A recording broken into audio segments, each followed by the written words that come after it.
Are you ready to talk Padres baseball? We've got you covered. Today, the Padres get ready to play their last game in the nation's capital before getting ready to cross the border into Toronto. Here in studio, we've got Mike Janella, who, even with the early game, has his priorities straight. I overslept a little bit. Didn't have time. I needed time to get my makeup on, so I chose the makeup over the donuts. Today's also the last day of Comic-Con here in San Diego, something our other host, Bill Center, couldn't really care less about. It's too yuppie for me. I mean, it's even too yuppie? Not even yuppie. It's millennial or whatever you guys call yourselves now. And rounding out the crew, it's Ben Higgins, who believes that the only thing Comic-Con does is distract people from the things that are truly important. Oh, it's starting to get busy out there. I guess that's why no one's brought me a tall, cold one. Now, coming to you from the AMR studio inside the Western Metal Supply Company building, it's Padres Social Hour with your hosts, Mike Janella, Bill Center, and Ben Higgins. Happy Sunday. Well, Ben, it's 5 o'clock somewhere. I think in Dublin, if you're already looking for a cold one at 9 in the morning here in the AMR studio. You know, it's amazing how often I don't even remember saying the things that right, end up in the show. That wind up on the show. Right? Yeah. Is that what you were counting there right before we went on the air? I was in the air doing the time zones. Okay. 8 hours from now. Where is it 5 o'clock? I was trying to figure out what you were doing. Yeah, there. the wheels are always turning up here, Bill. How's it going? Good morning, and welcome to Padres Social Hour with Ben Higgins, Bill Center, Mike Janella here with you. We've got Maddie and Blooper here as well in the otherwise deserted Padres team store because it is early. But it has not stopped the people. Ben, you tweeted this just moments ago. They are lining up outside to get in. It's crazy. I mean, they're on the wrong side of the street. But not to get in here. Oh, they're not here for us? I don't think so, right. no. It is the last day of Comic-Con. We're going to talk a little bit about that, of course. We have some special guests that are on their way, assuming we can get them into this impenetrable fortress known as Petco Park before the team stores open. Ashley Eckstein, you may be familiar with her husband David, who played here a couple seasons. She now is just a Comic-Con darling. Her universe has taken off. They had a fashion show here the other night for the 4th or 5th year in a row, I think. She was all over for this Lego dress that she wore. I don't know if you guys saw that. It was a dress made of 10,000 Lego bricks that she wore at the fashion show. Yeah. So they're going to be here. We're going to talk to them about Comic-Con, David's retirement life, all that kind of fun stuff. So stick around for that. There's also the great Chris Sale story from yesterday.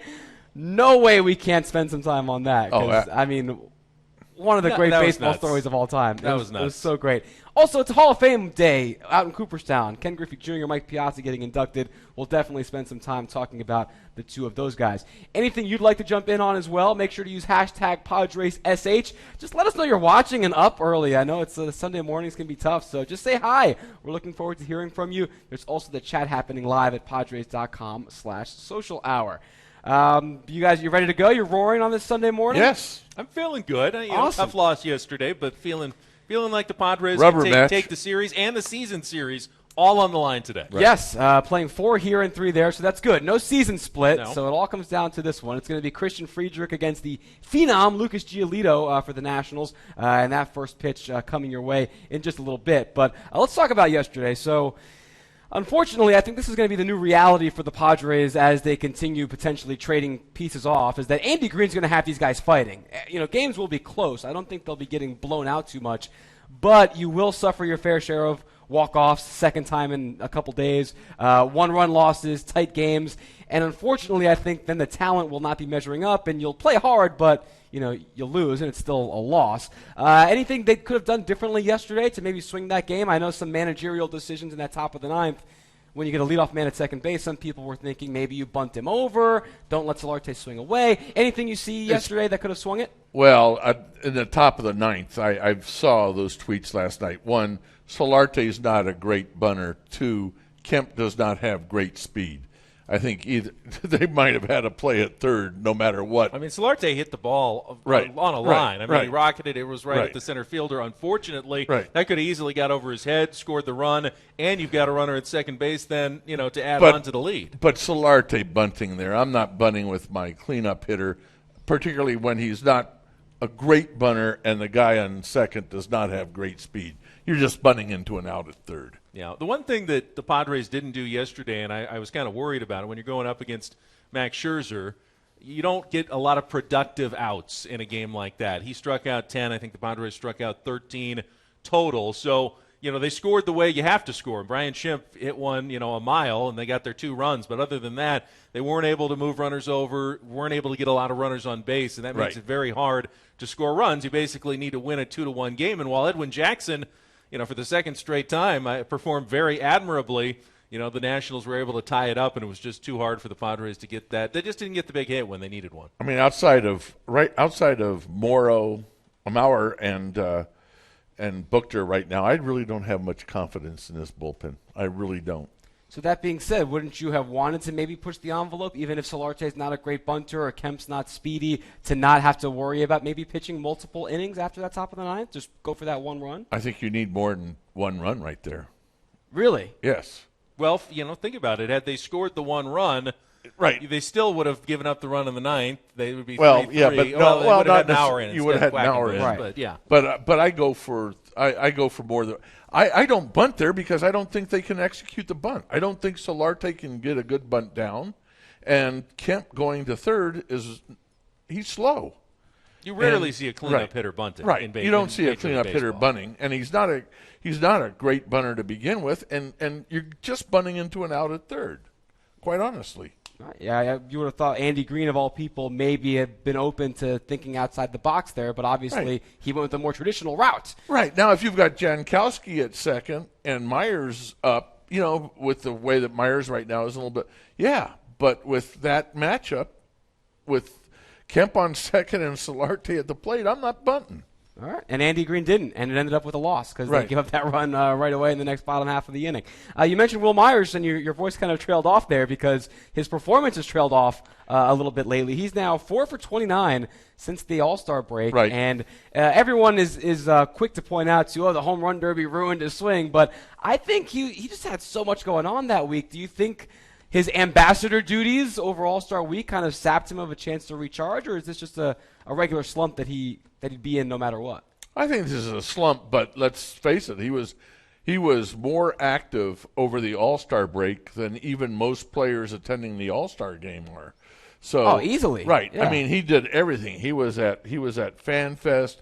He did everything. Home run derby. So I wouldn't be surprised if he's a little bit tired, but right now, I mean, his swing does look off. He's striking out when he does. But I don't buy the implication that the home run derby had anything to do with it. It was 4 minutes. He didn't even swing that many times. His derby was a short one. His brother couldn't even throw the ball over the plate. There's no way that's why Will Myers is slumping.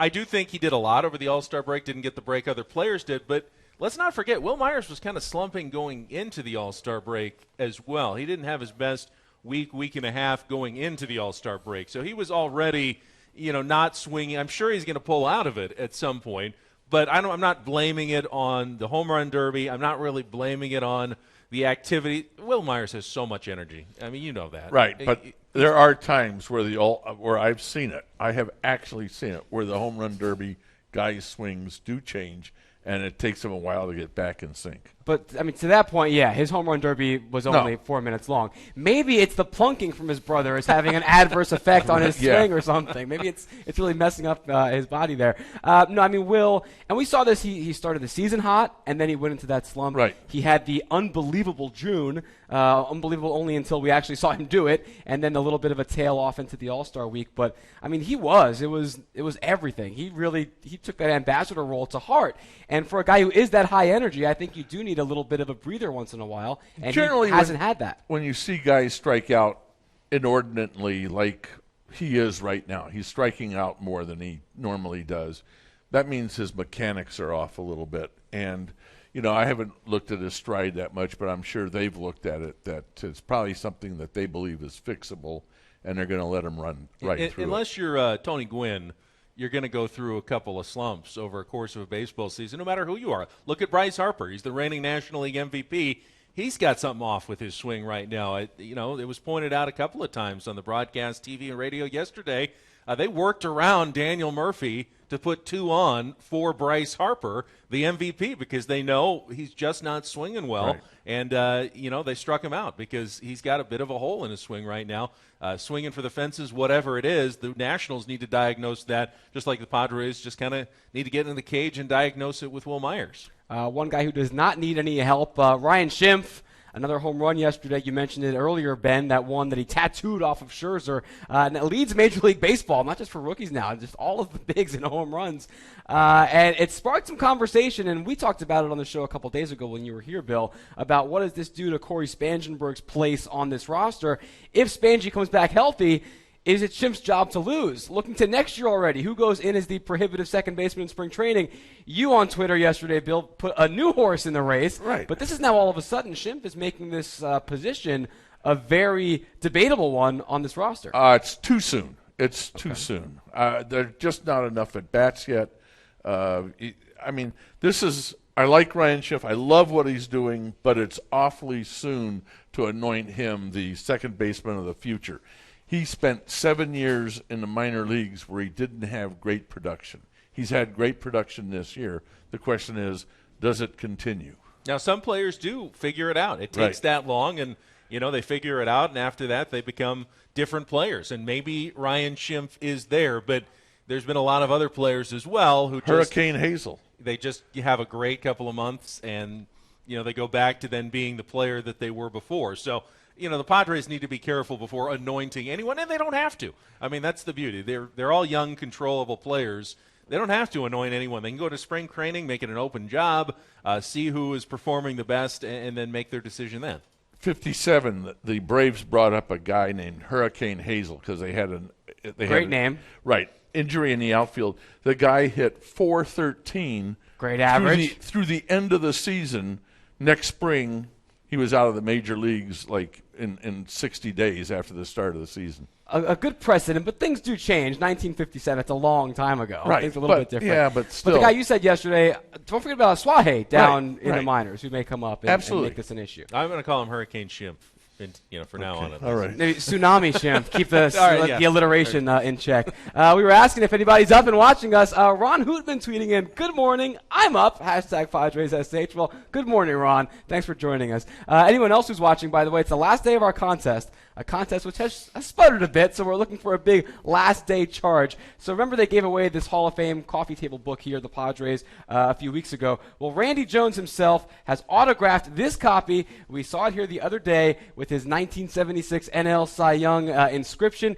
All we've been asking is for people to tweet us their best costumes all weekend long using #PadresSH. This was Blooper's idea. I thought it's a great contest. So far in 4 days, we've gotten one entry. So he's the winner right now. So all you got to do is tweet in, and you already have a 50% chance of winning this thing. So send us a picture of you in your best Comic-Con-like costume. We'll be running that through the end of the show today.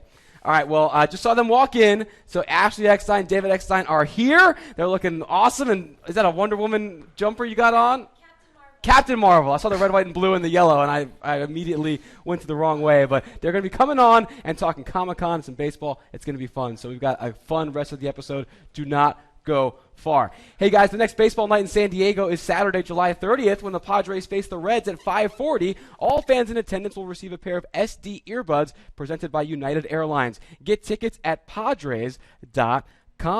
We're back to talk some Comic-Con, some baseball, and lots more. Don't go far. This is your Sunday morning edition of Padres Social Hour. We're not going anywhere, so you shouldn't either. We'll be back with more Padres talk right after this. Coming to you from the AMR studio, this is Padres Social Hour. Want to give your San Diego community? Join the Padres volunteer team presented by Toyota. Donate your time alongside our players.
Hey guys, it's Friday. Good week. Let's head out a little bit early. Have a good weekend.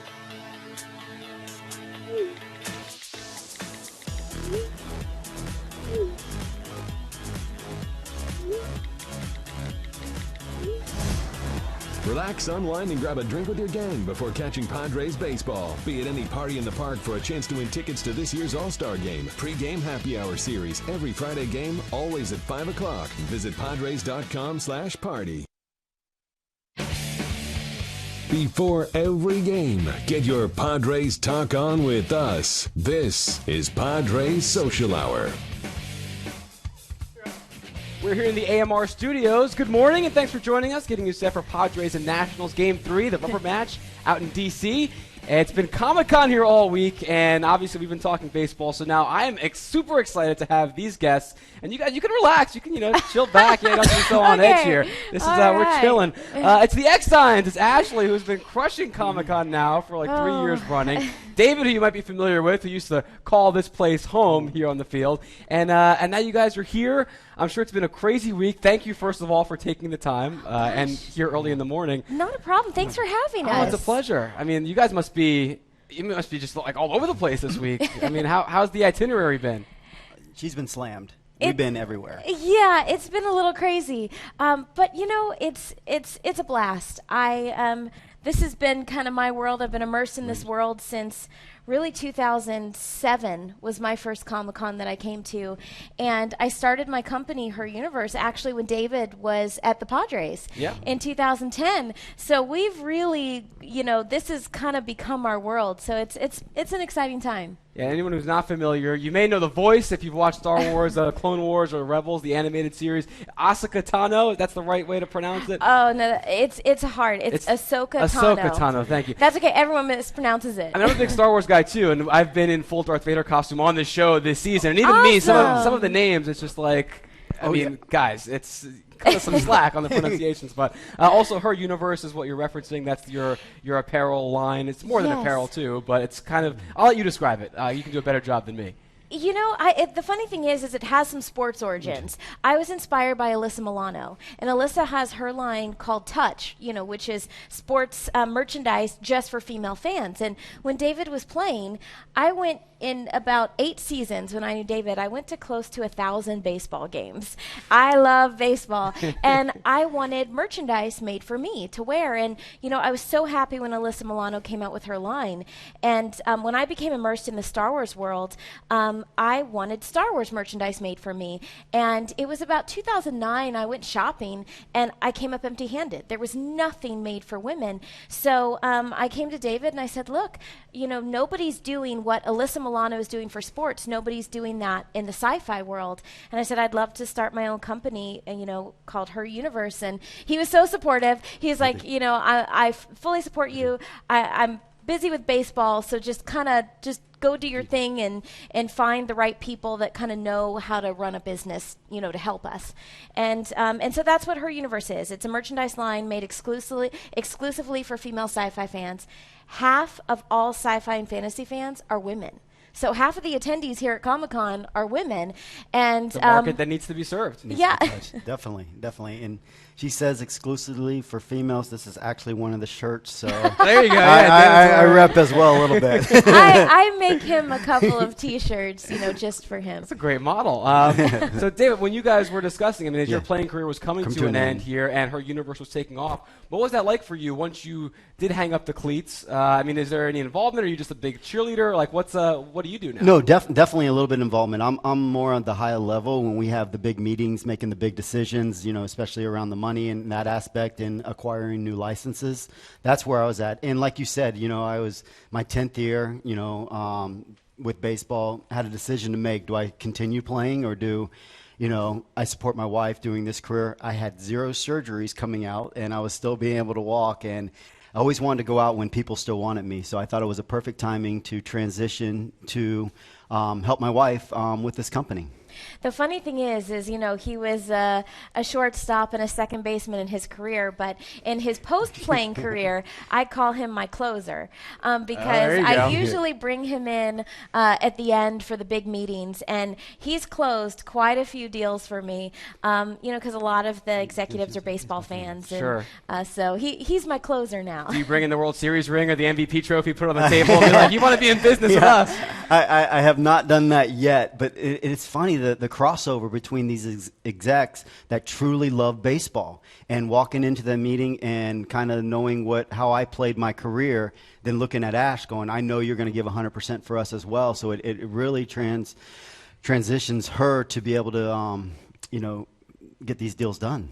Yeah, I mean, his reputation from when he played of always giving 100%, giving it his all, working hard, honestly, just by association, I've been given opportunities because they say, well, if you're going to bring the same work ethic to your company that your husband did to baseball, we'll give you a chance. So it really has helped. That's awesome. And you do your fair share, and I want to show this photo from the other night. This is what got you some national headlines this week. The Lego dress. So you rock this thing. It's a dress made of 10,000 Legos. It weighed 25 pounds, I was reading online. Took, I think, 80 man-hours to construct. And it had your character, Ahsoka Tano. Am I getting that right now? Yes. Awesome. Yeah, you got it. Fast learner. Emblazoned on the dress. Where is that thing now? Like, what do you do with that after you wear that the first time? It's in our closet currently in the hotel. But we are looking for a place to have it, really be celebrated. I want to have it as an exhibit somewhere. It's never been done before.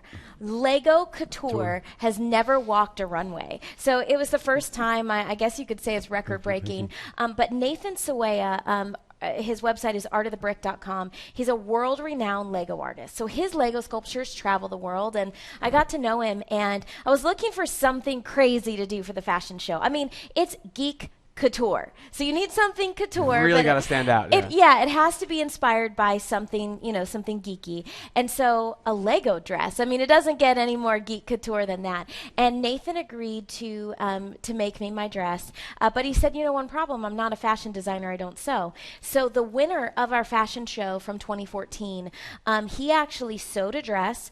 He made a Lego canvas. So it looks like a black sequins dress, but instead of sequins, it's made out of Lego. There's 5,000 Lego as a base layer. And then he gave it to Nathan, and Nathan built the image of Ahsoka Tano on top of it. So that's why it's over 10,000 Lego bricks. So crazy. And I mean, good to you on just actually pulling that off and wearing that thing. And I mean, it's incredible. You guys, last question for you. Are there any pop culture or geek things that you guys don't see eye to eye on? Like I was seeing an interview. You're a big Loki person. Are you not into that, or is there stuff you guys butt heads on? There totally is. I have been trying to get him to watch The Walking Dead and Game of Thrones with me for years. And he won't get into it. David, come on, man.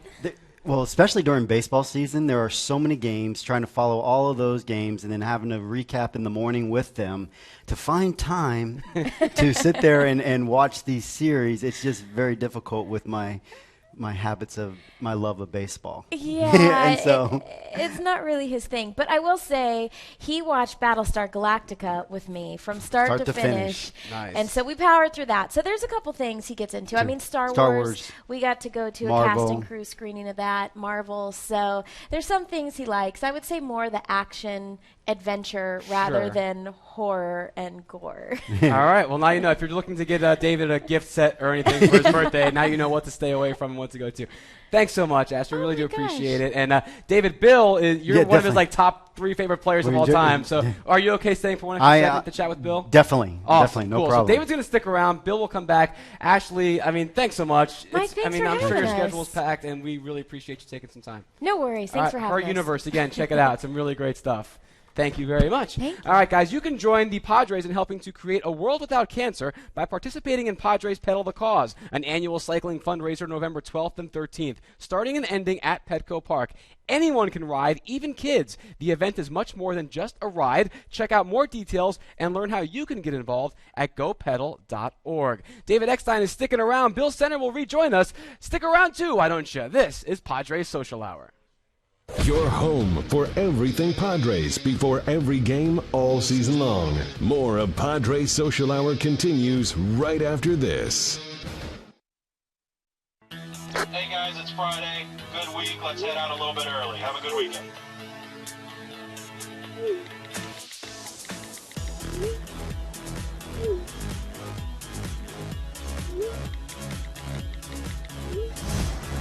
Relax, unwind, and grab a drink with your gang before catching Padres baseball. Be at any party in the park for a chance to win tickets to this year's All-Star Game. Pre-game happy hour series. Every Friday game, always at 5 o'clock. Visit Padres.com/party. Want to give back to your San Diego community? Join the Padres volunteer team presented by Toyota. Donate your time alongside our players, alumni, and staff and give back to America's finest city. Volunteers receive a t-shirt at their first event, as well as one hit for each hour volunteered. Collect enough hits and redeem them for Padres tickets and exclusive experiences. To sign up,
welcome back to Padres Social Hour here in the AMR studio on this Sunday morning. And sticking around with us, David Eckstein, whose wife Ashley, again, with her universe, has just been crushing Comic-Con. But Bill Center was like, I am not letting us have David on the show without me getting a couple of minutes with him. So, Bill, take it away, my friend. Because this is the perfect example of an argument that I have made here a number of times. Sabermetricians can tell you that everything in baseball can be broken down by numbers. Not a great career batting average, right? 280. Right. Not necessarily the greatest fielder. Good fielder. Hold on. Right. Hold on. Let's go range. Okay. Range. Yeah. Not the greatest range. But every team that David played on was better for him playing. And we saw it in 2009 and 2010. He made the Padres better. And whenever I think of sabermetrics and all the stats, the first person I think of is the person sitting to my left. Well, I appreciate that. And, yeah, I think I am the anti-sabermetrics guy. In that world, I think they hate me. It's kind of funny. It's a pretty thing. But at the end of the day, what they fail to realize is the fact that these players are human. They have actually a heartbeat, and when they care about the team, it actually helps the team. And that's one thing you can't break down. And they try to sit there and do their little math and everything like that. And don't get me wrong, there is a place for sabermetrics. Right. There's a different place in it. But the problem is it needs to be blended correctly. Mm-hmm. And as you see, what I love about this game is that teams can acquire the best players in the league, and there's zero guarantee that they will win. And it usually comes down to the team that has both. They hate this word too, chemistry, mm-hmm. and how a player actually helps other players get better. My main goal when I stepped into a locker room was, how can I make the guys around me better? And that's something that it doesn't measure. And I just wish, and another thing is, like, when I try to have conversations with these people, they don't want to have conversations with the baseball players. They don't. They don't want to humanize them, because because it actually goes against to what they believe. And if I think the clubs that do the best actually sit there and they have their numbers, they have the way they're going to go about it, but then they learn the players as individuals. When you learn players as individuals and what makes them tick, you actually can make them better. Adrian Gonzalez told me that when in 2010, when there would be a situation where the pitching coach or Bud would be coming out and the infielders would get together, he told me that maybe the most important words discussed on the mound were the words that you often said before the manager or the pitching coach got there.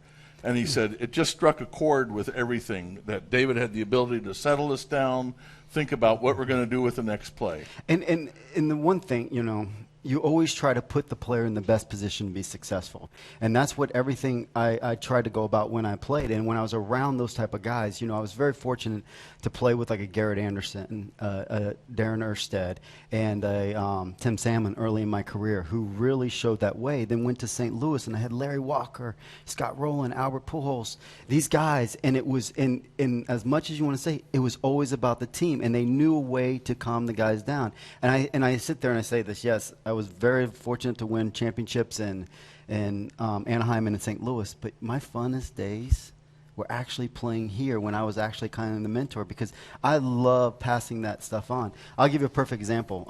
Matt Latos. Matt Latos. I was just going to mention Matt on something. Go ahead. Okay, and so he wanted to be so well liked. Everyone in the clubhouse hated him. You know what I mean? Because he was like that little kid, that annoying kid and everything like this. Right. And so, but the one thing he did was when he stepped on the mound, he competed. He didn't care about being cool on the mound. And it was one of the things that Matt Stairs and I really noticed. So we actually sat there and had to listen to Matt so that he felt like he belonged. And then so we would get his best when he stepped on that mound. And it was funny because when he went to sign to Cincinnati, I called up Walt Jocketty, and I told him that you need to find one of your veteran guys to kind of take him under his wing so he feels like he's there, and you'll get a better player. The leadership on the 2010 team with you and Matt Stairs was as good as I've ever seen in a clubhouse anywhere. I mean, you guys ran it. Adrian told me one time that there were runners on first and second. Matt was struggling, and the pitching coach was coming out. And you hit up Matt in the butt and just said, you're getting a ground ball, we're getting a double play, we're going to be out of here. Yeah. And you got it. Right. I mean, and I am the biggest on positive thinking. You know what I mean? You sit there and you're like, okay, this is how we're going to do it. It's that simple, one pitch away, here we go. And that's the stuff that those sabermetrics have no clue what's going on. And when you sit there and see championship caliber clubs, and you'll hear these stories on all those clubs. There is no Fangraphs stat for listening to Matt Latos in the clubhouse before he goes out the field. All right, Dave, we're going to let you go because I think Captain Marvel wants to get back to headquarters. But awesome. We're going to talk about this ourselves in a bit. But this Chris Sale situation yesterday, I would be very curious if you were on that team and you guys come into the clubhouse today and Chris walks back in, what's the first thing you're going over to say to him? It's kind of funny because, when you wear these throwback uniforms, they are confiding, you know what I mean? They're heavier material and everything like that. That'd be interesting. What? And the decals are usually in different places. Different places and everything like that. It'd be interesting because I will tell you right now, I would say half the guys are going to be cheering him for what he did. Another half don't really care, Don't get me wrong. Like now I've stopped playing. I have all those jerseys at my house. But sometimes they are constricting because what technology has done, it's made the uniform so much lighter, so much freer that you actually don't feel like you have it on. And when you throw these throwback jersey on, it does change everything you feel. And I'm one of the worst, of creature of habit, and to the point where I wore the same exact jersey, the same exact pants to this type of thing. And when you throw that off, especially for some of the most routinish players, you never know what could happen. It's like you're wearing a 10,000 Lego dress. Exactly. There. And by the way, when I said I was talking about range, I wasn't because anything anything you got to was an out. Right. But later in your career, the range at second was diminishing a little bit. And I had to learn bat swings, and I wanted to be in the exact position, but you are 100% right, and that's why I was like, hey, it's time for me to leave this game. And sometimes the game tells you. I remember in 2010, you did an awful lot of fudging. Yes. Oh my gosh. You were the human shift before there were shifts. I truly had to learn the guys to know where their swings, if our pitcher hit that spot where that ball is going to go, and working with Balsley and Hoffman, putting us in the right position, it was really crucial to me to be able to still play the game and later in my career. That's awesome. Well, David, thank you so much for swinging by. We appreciate it. Ashley as well. What a couple. I know. Really spruced up our Sunday morning. I was so happy to see that he was going to be here. Yeah, and then you almost made him hate you with that defense. Oh, no, not at all. Totally kidding. David Eckstein, thank you very much. Hey, guys, make sure that you're here at Petco Park yourself on Friday, July 29th for Party in the Park, presented by Southwest Airlines, for your chance to win a trip for two to Las Vegas with airfare from Southwest and amenities provided by Las Vegas. It's a Vegas-themed happy hour before the Padres take on the Reds at 7:40. Get your tickets at padres.com/party. We're going to talk more Chris Sale. We're going to talk some Hall of Fame, Griffey and Piazza, plus today's lineup. We'll break that down for you, so don't go far. This is Padres Social Hour. We'll continue to get you ready for today's game with more right after this. You've got Padres Social Hour coming to you from the AMR studio inside the team store at Petco Park. Hey guys, it's Friday. Good week. Let's head out a little bit early. Have a good weekend.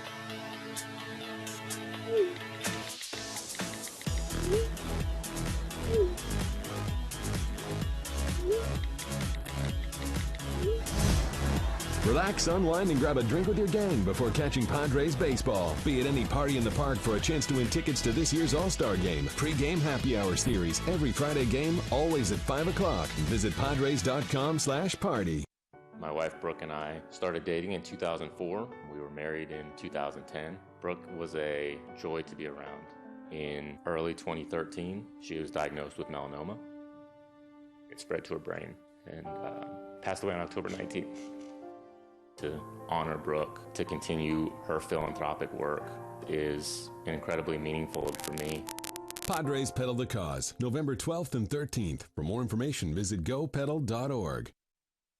Want to give back to your San Diego community? Join the Padres volunteer team presented by Toyota. Donate your time alongside our players, alumni, and staff and give back to America's finest city. Volunteers receive a t-shirt at their first event, as well as one hit for each hour volunteered. Collect enough hits and redeem them for Padres tickets and exclusive experiences. To sign up, visit padres.com/volunteer. Join our team, the Padres volunteer team, presented by Toyota. Sign up now and pitch in for Greater San Diego.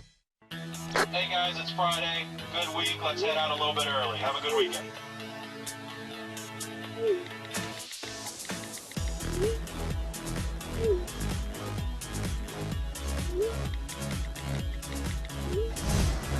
Relax, unwind, and grab a drink with your gang before catching Padres baseball. Be at any party in the park for a chance to win tickets to this year's All-Star Game. Pre-game happy hour series. Every Friday game, always at 5 o'clock. Visit padres.com/party. In 2009, I started to experience strange symptoms of fatigue. I'm not a smoker, I was a runner. They saw a tumor in my lung and took half of my lung out. I basically was diagnosed, treated, and pretty much cured. Everybody wants to do good for others. Even though I'm not a doctor or a researcher, I can contribute to the people who can cure cancer. Padres Pedal the Cause, November 12th and 13th. For more information, visit gopedal.org. Want to give back to your San Diego community? Join the Padres volunteer team presented by Toyota. Donate your time alongside our players, alumni, and staff and give back to America's finest city. Volunteers receive a t-shirt at their first event, as well as one hit for each hour volunteered. Collect enough hits and redeem them for Padres tickets and exclusive experiences. To sign up, visit padres.com/volunteer. Join our team, the Padres volunteer team, presented by Toyota. Sign up now and pitch in for Greater San Diego. From analysis of what's happening on the field with your Padres to insights on everything MLB, we've got it right here. This is Padres Social Hour. And this is the AMR studio. Thanks for joining us on this Sunday morning. Ben and Bill are both back as Petco Park in its sun-drenched glory is empty. The Padres getting ready for that rubber game out in D.C. What a couple, huh? The Ecksteins. Oh, yeah. I mean, the Mr. retires from baseball. The Mrs. now has her mogul empire she's establishing, and he's there along for the ride, comes in to close the deals. They're just doing Comic-Con. That's great. You know, it's great to me that it's for a ball player who's used to the spotlight to take the secondary role and help his wife and something like that. That shows me a lot about the guy. I love David Eckstein. I mean, just getting, as you said, the most out of the talent. He doesn't look like a ball player, obviously. He's terrible small, defender. his problem here in 2000, his range really shrunk. As he got older. Which happens with age. Right. Yeah. Right. 2006 World Series MVP. Right. Two World Series championships. Bill, you were absolutely right. He made the teams he played on better in an unquantifiable way, really. Right. And I'm as big of a believer in sabermetrics as anyone. I think they're absolutely critical to putting together a good team nowadays. But it does go beyond that. You can have a great cast of individuals, and if they don't have that guy like David Eckstein to help bring it together, he's right. They're not going to win a World Series. And that's something you can't put a stat on, as we've talked about numerous times. A couple tweets coming in from that segment. Kyle Williams, what a great interview with David Eckstein on Padres SH. Well, thank you, Kyle, very much. And then Sean Lightfoot following that up with David Eckstein with Mike and Bill was pure gold, one of the top segments of all time on Padres Social Hour. Whoa. Wow. Hey. Well, thank you, Sean. That's a nice little pat on the back for us here on this Sunday morning. It's only downhill from here, we assure you. All right, guys, time to put you now in the Cholula hot seat. And we referenced this with David here, that story, and we talked about it at the top very briefly. Chris Sale yesterday. If you don't know this story, I mean, how could you not? It was the story of baseball yesterday, and one of the greatest, just weirdest stories of all time. So, again, it's now coming out. The White Sox were supposed to wear these throwback uniforms yesterday. Chris Sale was supposed to pitch. And Sale's a big, tall, gangly guy, a unique wind-up. He didn't like the way the jerseys fit on him on the day he was pitching. They said, you're not going to change them, so he cut them all up with the knife so that the players couldn't wear them. He was sent home, and now everyone is just taking all their Edward Scissorhands jokes and all their, it's his cutter, not his changeup jokes, that kind of stuff. I mean, where does this rank for you in terms of the all-time weird baseball story scales? Well, yeah, it's one of the weirdest I've ever heard. But like David said, I have talked to players on throwback jersey days, and just because, like, the way that they're used to wearing the jersey, like last year when they wore the old the PCL jerseys, and the numbers, the letters and the numbers were all different in different places, and you're used to wearing a certain uniform, and it does change how you move and everything else. I don't like what he did. Right, it doesn't excuse the action, right? Right. But at the same time, I understand how players who are used to wearing something, which is not exactly like a T-shirt to pull over, and they throw something different, it does affect everything it does affect the body. You sympathize at all, Ben? You should never act like a 6-year-old who doesn't get his cookie. Bingo. Especially when you're getting paid millions of dollars by a team to represent the organization. But I will say this. He misbehaved for maybe the right reasons, at least, and that is his competitive desire to win. And as David Eckstein said, and I think David's absolutely right, half the guys in the clubhouse probably will applaud him for it, and the other half won't care. So he's not going to lose any respect in his own clubhouse, I think. He'll probably gain some. He might, actually, at least among players. In a way, yeah. He may be viewed by management now as a malcontent and a problem, and someone, now we got to tiptoe around this guy, which you probably already did. I mean, they were going to trade him anyway. This wasn't the first time. This I'm is just sure the this most has not public helped time. his case for staying. Right. In but Chicago. But he does. You can always respect someone who does something because they really want to win, and I think fans can respect that as well. Still, he acted like a 6-year-old. Yeah. Come on. And especially to be that guy, he's not the number 5 starter. He's their ace, one of the best pitchers in baseball. So I guess the social hour consensus is you approve of the intent, but not of the action. Right. All right, fair enough. It'd be very So interesting to see what the White Sox do now. Yeah, well, they already had such a high price tag for him. I don't think they changes sent anything. him home. Now, do they suspend him for a couple days? Oh, you mean disciplinary-wise? It will be interesting to see. He's so talented, though. I think they can still get whatever they want. Yeah, I don't think this affects the trade market for him at all. Well, I think that he's definitely being traded now. Yeah. Between that, the Drake LaRose situation in spring training, what a year for the White Sox, man. Jeez. Also today, to shift gears now while we keep you guys in the hot seat, up in Cooperstown, pretty busy day today. Ken Griffey Jr. and Mike Piazza both getting inducted. What a 1-2 punch. Reminds me when Tony and Cal got in the same year. You think of just two guys that are going in, just the two of them, that really were standard bearers for a generation and for their positions. I think some of our answers will be the same here because their iconic moments were both pretty well beloved. Favorite Ken Griffey Jr. and or Mike Piazza moment from their career? You know what? Ken Griffey Jr., second most home runs ever by a player in center field. playing center field at the time. I always loved the way he chased balls into the gaps. I mean, to me, his defense, and I know everybody's saying, God, he was such a great hitter. I always thought that he had some of the greatest reads and routes to balls that I've ever seen. For me, Griffey going back-to-back with his dad, right. I thought it was just one of the greatest things in baseball ever. Home runs back-to-back with your father in the same lineup late in his early absolutely in his career. Right. For Piazza, though, the home run right after 9/11 sticks out in everyone's mind. But what I remember is the year he spent here in San Diego. And you talked to David Eckstein, what he did for that 2010 team.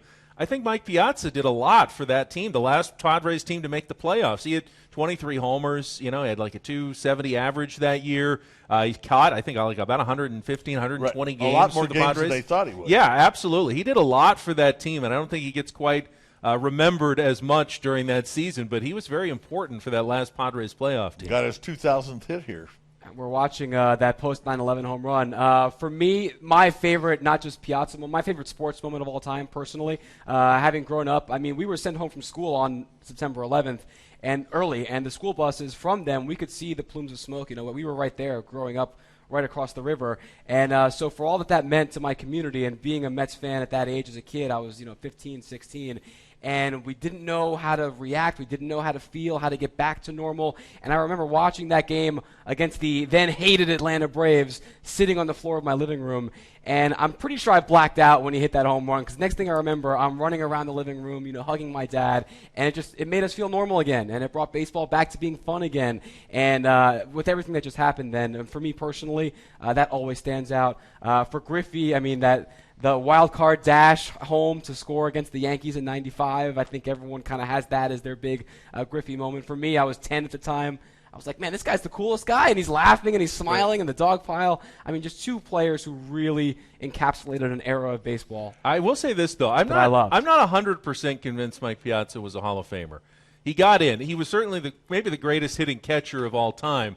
I don't believe necessarily that being the best hitter at your position is a great accomplishment. There's only 8 positions that hit, Ben. 8.5. Well, Jeff Kent, at second base was a great hitting second baseman, but he wasn't a great fielding second baseman. So why do you give a guy extra credit for being a great hitter at a position if they're not also a great fielder at that position? He was not the greatest fielder. He wasn't a great fielding catcher. Right. He put up great numbers, absolutely, at the plate. But a catcher also, though, you are hurting your offense by having to, do the squatting behind the plate and putting on the catcher's gear every inning. Was he Johnny Bench? No, he wasn't. So I do think he's a Hall of Famer. But just the automatically saying, oh, he was a great hitting shortstop. So, but if he doesn't field the position well, does it matter where he's playing? When I filled out my ballot each year, Piazza was always yes, no. It was depending on how the ballot wound up each year. Well, he's in now. I voted for him last year. We got to hit the break. So one-word answer. Griffey got 99.3% of the vote. Will we ever see a unanimous Hall of Famer? Bill? No. Ben? Not unless they change the rules, no. All right, so 2 no's. If it's not Griffey, who's it going to be? Uncapped real flavor with Cholula hot sauce, the hot sauce with the iconic wooden cap, and the official hot sauce of the San Diego Padres. We'll have today's starting lineup for the Padres for you when we come back right after this. You're watching Padres Social Hour. Broadcasting from the Western Metal Supply Company building, you've got Padres Social Hour. And don't go anywhere. We'll be back with more right after this. Hey guys, it's Friday. Good week. Let's head out a little bit early. Have a good weekend.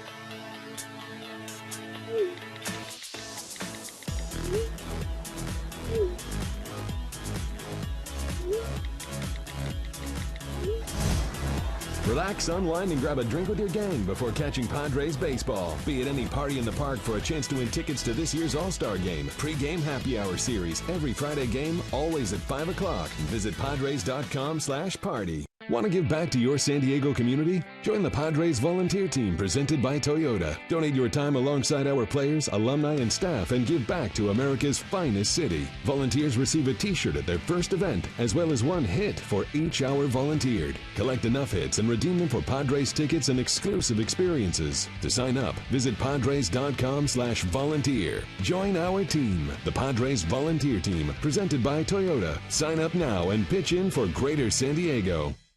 My wife Brooke and I started dating in 2004. We were married in 2010. Brooke was a joy to be around. In early 2013, she was diagnosed with melanoma. It spread to her brain and passed away on October 19th. To honor Brooke, to continue her philanthropic work is incredibly meaningful for me. Padres Pedal the Cause, November 12th and 13th. For more information, visit gopedal.org. Hey guys, it's Friday. Good week. Let's head out a little bit early. Have a good weekend.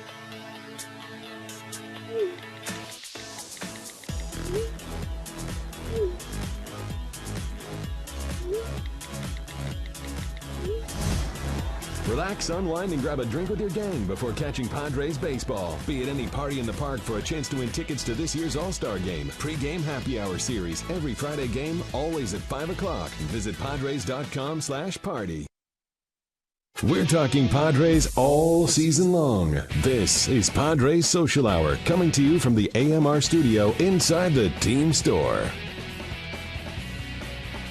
All right, well, here you go. The White Sox just announcing they've suspended Chris Sale for 5 games for, quote, violating team rules, for insubordination, and for destroying team equipment, according to their press release. So he may not even be back. They may trade him during the suspension. Right. Was there really a team rule that said you're not allowed to cut up all the uniforms? I think one of the unwritten rules, right? One of the unwritten rules of baseball. Insubordination is, I like that word. Yeah, it's a good one. All right, let's get to today's lineup now, presented by United Airlines, proud partner of the San Diego Padres. Travis Jankowski leading off in center field. Will Myers back in the lineup at first with Matt Kemp in right field. Then Yangervis Solarte at third base batting cleanup. Alex Dickerson in left. Ryan Schimpf at second. Alexei Ramirez playing short with Derek Norris catching and Christian Friedrich pitching. You may note there's no Melvin Upton Jr. there. Andy Green saying that's just to give him a day off with all the stuff swirling around him these few days. No deal has yet been done. Takes us now to our Supercuts head-to-head challenge. And yesterday it was Yangervis Solarte went 1 for 4 with a run scored. Matt Kemp went 2 for 4 with 2 doubles but no runs. So I was kind of on the fence about who to give it to. I think we're going with Kemp, which means the couch gets the point, because he had that nice play in right field as well. So the couch gets the point, which now takes Blooper's lead down to only 16, 52-36. Ben, you're now on the clock. You have a chance to go back above 500. You're 5-5 against Blooper this year individually, but you're going to have to wait because Blooper gets the first pick. I'm going to go with Derek Norris. Really? I don't know why. I have a Derek Norris feeling. Norris hasn't been I know. He's in such a horrible slump. He's gone down I know. I think that's going to fire him up. Oh, I have a Derek Norris feeling. Okay. Wow. You've actually made my job tougher, Blooper, because there's only 2 red-hot Padres right now, Kemp and Schimpf. And I was just going to take the one you didn't take, but now I have to decide between the 2. I'm going to go with Ryan Schimpf. All right, there you go. Norris, by the way, has not been picked in this game since June 13th. It's been more than a month. You track all that stuff. Oh, yeah. I have a Derek Norris feeling. This is a Supercut Sabermetrics right here on the computer. All right, so it's Blooper's feeling against Ben going with all the numbers and Schimpf. So Schimpf versus Norris. We'll see who emerges victorious tomorrow. At Supercuts, they pay attention to every detail, the cut, the lines, the hot towel finish, so you can feel sharp, clean, and ready to go. Find a Supercuts near you at supercuts.com. We're back to wrap up this Sunday morning edition of Padres Social Hour. Don't go anywhere. It's guys in comfy chairs talking about baseball. We call it Padres Social Hour, and we'll be back with more from the AMR studio at Petco Park.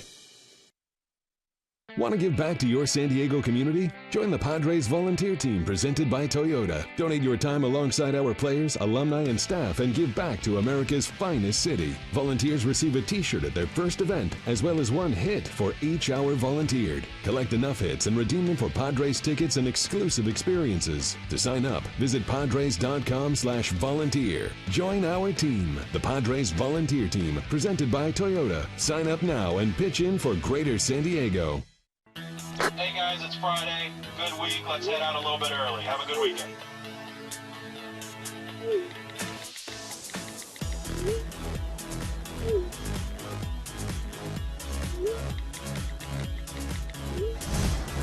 Relax, unwind, and grab a drink with your gang before catching Padres baseball. Be at any party in the park for a chance to win tickets to this year's All-Star Game. Pre-game happy hour series. Every Friday game, always at 5 o'clock. Visit Padres.com/party.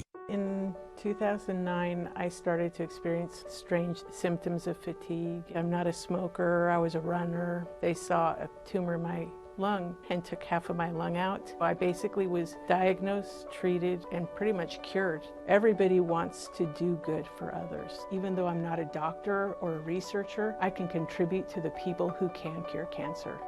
Padres Pedal the Cause, November 12th and 13th. For more information, visit gopedal.org.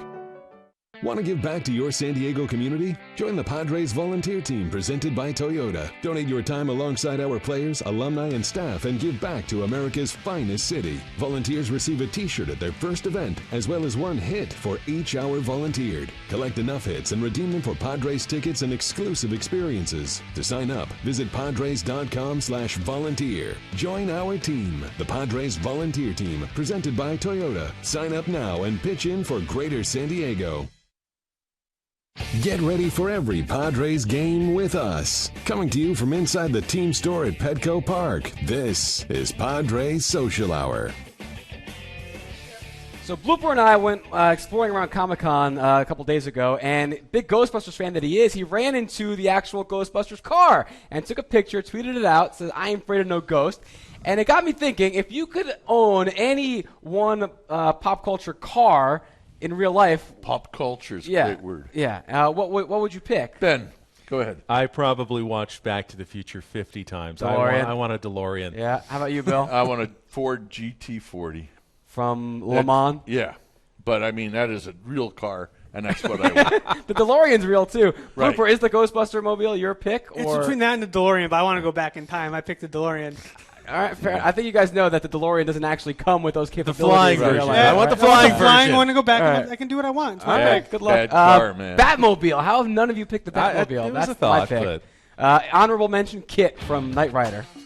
Hello, Michael. It's already got my name pre-programmed in. It'll be perfect. General Lee, I'll pass on, but Bubba Watson, the golfer, actually bought one. He has one, the real one, yeah. Hey, tomorrow at 3 o'clock, Randy Jones and Bill Centers back again. That'll be a fun Monday show, so join us tomorrow afternoon. Ben, thanks. Blooper, thanks. Maddie, waking up early. Appreciate it. Thanks, Bill, Mike. See you tomorrow. Thank you, Blooper. And thanks to the X-Steins as well, Ashley and David. They were great. Padres and Nationals, rubber game of the series and the season coming up. Thanks for watching Social Hour. See ya.